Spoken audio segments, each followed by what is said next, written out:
Yes, y'all. That's Jeru The Damaja right there with Come Clean, and now we got him on the phone right now.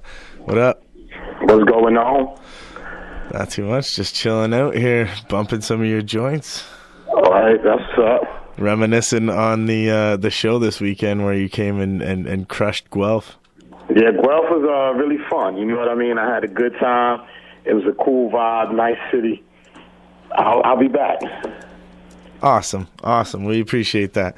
Everybody who came out had a good time, and the one thing I really noticed was like the way that you're able to control a crowd. You know, you can tell you've been doing it for a long time. The call and response stuff, and then the like getting everybody in the room from like the left side to the right side in the middle, like, hey yo, because we dropping some ish. Oh, hey, right. Yeah, heads up, because like that was super live. So I was definitely vibing out to the whole thing.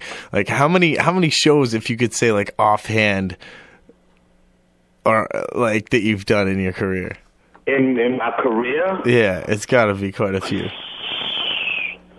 Man, it's hard to say. It's 20 years. Thousands, really, literally. Yeah, that's what I figured. Literally, like a literal number, over 1,000, you know what I mean? Over 1,500, probably. That's crazy. So that's the kind of experience level that we were blessed with, definitely on the show right there. That's some years on the stage and some years doing it. And you've been all over the world. We were talking while you were here just about like how you're heading off to Europe in a bit, and you're going to be there for the next like 8 months or something, doing a bunch of shows and stuff out there. What's that like? I mean, you know, I just like to be traveling. I like to move a lot because I like to experience different cultures and different people. And I mean, I love rocking shows, right? That's what it's really all about. It's about me loving the rock. So, you know, I'm going to always go wherever the show is at. I'm going to go to Guelph. I'm going to go here. I'm going to go there. You know what I mean? It's incredible to do, and it's great for your life because the more places you see and the more people that you get to experience on a one-on-one type basis, the broader your horizons are. You know what I mean? Definitely. I'm sure it's given you a chance to kind of see the bigger picture in the whole world, in the whole scheme of things. I feel sometimes when people get so secluded to one area and they just get exposed to one type of culture and the one type of viewpoint or belief system in the world, one type of religion or dogma, then they get narrow-minded views. Whereas when you get a chance to travel more, I'm sure that probably broadens your perspectives on everything. On everything. I mean, the way you feel about people, the way you communicate with people, because you have to think, when I first started out, you know, I had some experiences with other people. I've traveled around, you know, to different states. My family, we lived in a neighborhood. My family was one of the first black families in our neighborhood. So I've always been around different people, but still you're taught different. You know what I mean? Like your world is in this bubble. But once you go outside and you travel, then you burst the bubble. And now you see things for what they are, you know, and most things that people believe is based on how they're living at that particular time. So if you're just from Brooklyn and you've never been anywhere else but maybe Manhattan or the Bronx or not even, then that's the way your thinking is. But when I look at things, when I watch the news and I see different things, I'm looking at it on a global, international level. That's the way to view things. Definitely the way to see everything is to be able to be everywhere and to be able to experience it firsthand and actually meet people from these places and have conversations with them and see their side of the story, see different points of view and stuff like that. Exactly. And that's the way you're able to, you know, kind of, I think, grow as a human being for sure and be able to, you know, learn and gain some sort of wisdom. Exactly. That's 100,000%. You know what I mean? And basically that's it. It's nothing more to it. You know what I mean? It's nothing more to it. hip hop and knowledge of self go hand in hand. And I'm sure just being around and getting a chance to travel around and meet so many people, you get to learn more about yourself in the process. And you know, that also gets incorporated into the hip hop that you do. Exactly. It makes you a better person. You know what I mean? So that's about, and it makes you make better records as well, because now you have more life experiences to write about, right? Definitely. So that's another bonus, a plus. Yeah, no, I feel that. I just wrote a track recently because I was telling you got back from Europe. So you was out in Amsterdam, see? So yeah. It changed your perspective. Totally. You have something else new to write about. You know what I mean? Yeah. Imagine if you never left Guelph, or the furthest you went was Toronto. You know what I'm saying? Yeah, it's a big difference. Your life is going to be totally different. Yeah, Canada, we got a pretty sweet country up here, but the whole world, like, there's so much more to see. Exactly. I mean, look, America is great. Brooklyn is incredible, but I still love other places as well. You know what I mean? Mm-hmm. I've learned so much from so many different places. So, what was it like growing up, like, in your home? Oh, in my particular home, it was great. We were just talking about this the other day. I grew up with love. You know what I mean? My mother's one of the most loving individuals that you meet. Too loving, actually. That's what we're talking about. You know what I mean? And that's where I get that spirit from, of just being accommodating and talking to people. You see how I am when I'm hanging out. I'm kicking it with everybody. I mean, I wasn't always like that because, you know, when you're growing up in the hood, you can't take that. What you've learned in the house, that's not going to help you on the street sometimes. You know what I mean? Mm-hmm. So it had to be transformed. But then as I'm older, and I'm an adult, and I get to travel the world, and I get to make my life what my life is, those certain things I could just put out the way and just be cool, you know, have fun, hang out, and show love. And like I said, I wasn't one of those type of people who my mother hate me and she hates my father and bad. Now, you know what I mean? It's not like that. We grew up with 100% love, and we wanted to try to do something. We always had to help. We grew up with arts and crafts and things of that nature. You know, the street was a different story. It was rough. Dudes were getting shot and killed, and we were fighting and robbing and everything like that. But when I went home, I know I never had nothing to worry about, you know? I didn't feel like I wasn't just trying to be out in the street, because some kids, they stay out in the street because they don't want to go home, right? Mm-hmm. I ain't have that. Going home was cool for me.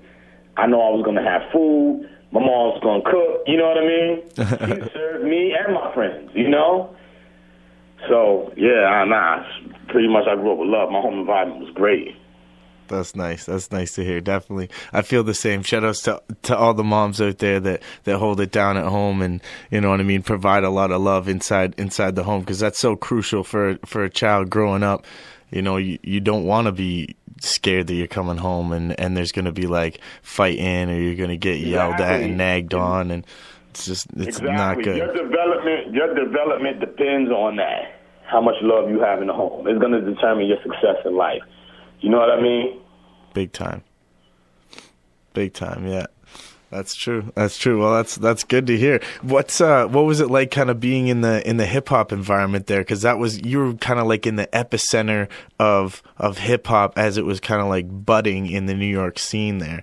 I mean, see, hip hop is not what it is today as a defined genre of music. Hip hop was just how we lived. Mm-hmm. You know what I mean? Hip hop was art imitating life. Everything that was us. We just lived in the streets and hung out and did the thing. But now it's more of life imitating art, or you know what I mean, something else. So it's weird. But I mean, I don't know. It was normal to me. It was fun. That's all I think of it as, right? Like just fun, normal stuff, rhyming on the corner, hanging out with dudes, waiting when the new records came out to play, because they didn't even have radio stations that play hip hop all day. You know what I mean? Mm-hmm. It was the weekends when you had those special shows like Red Alert and Mr. Magic and Chuck Chill Out, you know? And then Video Music Box was like, that was the original video show for hip hop. My man Ralph McDaniels holding it down. You know, where we use like, let me see music videos and all of that. So I mean, it was cool. It was a cool time. I had a great time. That's dope. That's so dope. You lived like right around that time when I think a lot of the music that was made in a place where you were just having fun. You were really just enjoying it. It was when I grew up. It was all about. It was Big Daddy Kane and Super Rhymes and the all of the dudes now who legendary. You know what I mean? And that was just, it was fun. It was part, because it was just part of our life. People didn't really know how big it would be. You know what I mean? Mm-hmm. It just seemed like something you did, you know? And then all of a sudden, it was like, boom, it's just crazy. Yeah, it just exploded. You know, crazy. That's cool to be a part of that history.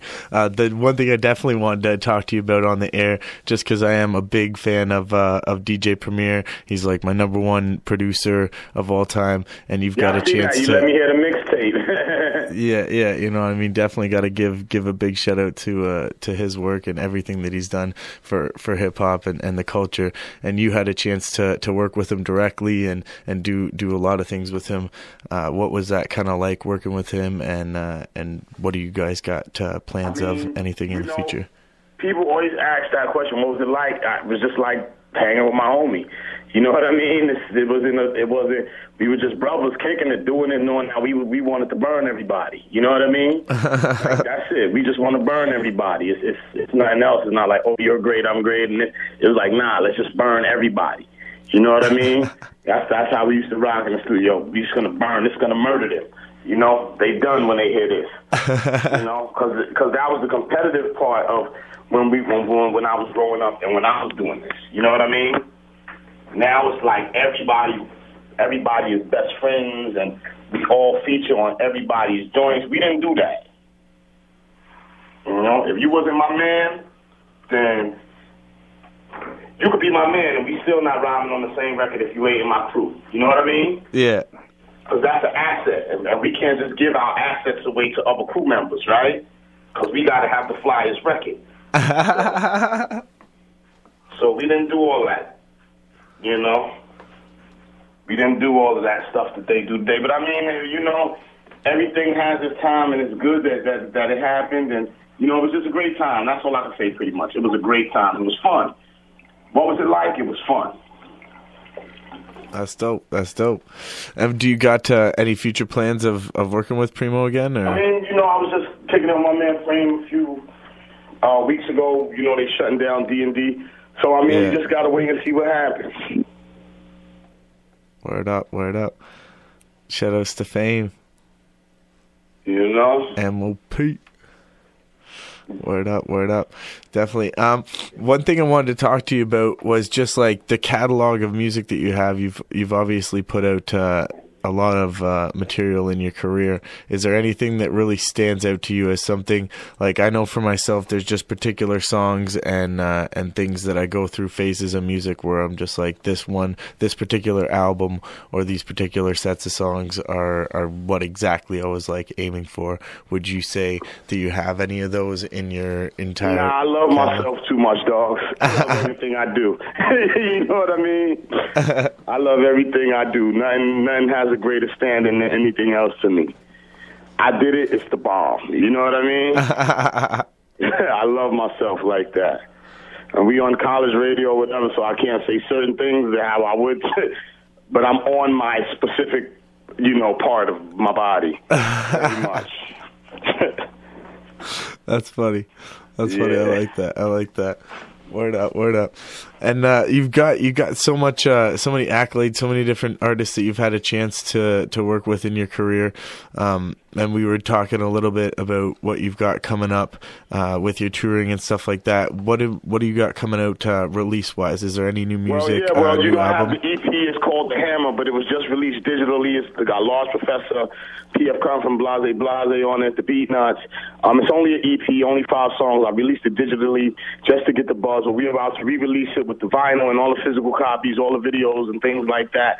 So that's going down. I'm collaborating with guys out in Poland, a group called Slums Attack, which they're very big in Poland. I did a record with them. It's probably like almost 6 million hits on YouTube right now. They sell lots of records, and You know, I'm doing that. I'm just trying to expand myself. Then I'm also doing photography. Have an exhibition coming up. Just working on that. Like I said, man, I'm just trying to stay creative and make money doing what I love, so that I can always do what I love.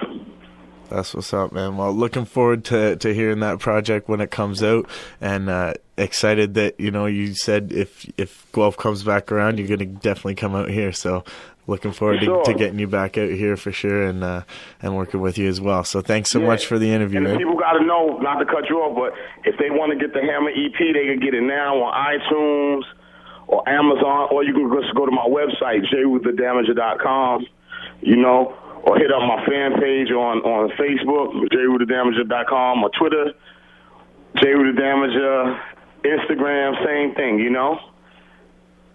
That's what it's it all is. Out there. Get the links. Forget that part. I'm cyber now. That's good. No, it's good to be on that tip. Social media, all that stuff. You know? We put it out there. Word up. Jeru The Damaja. Go and check him out. Check out the music. And we're going to play that track that you were just talking about there with Slums Attack. That's what's up. All right. Peace. Word up. Respects, man.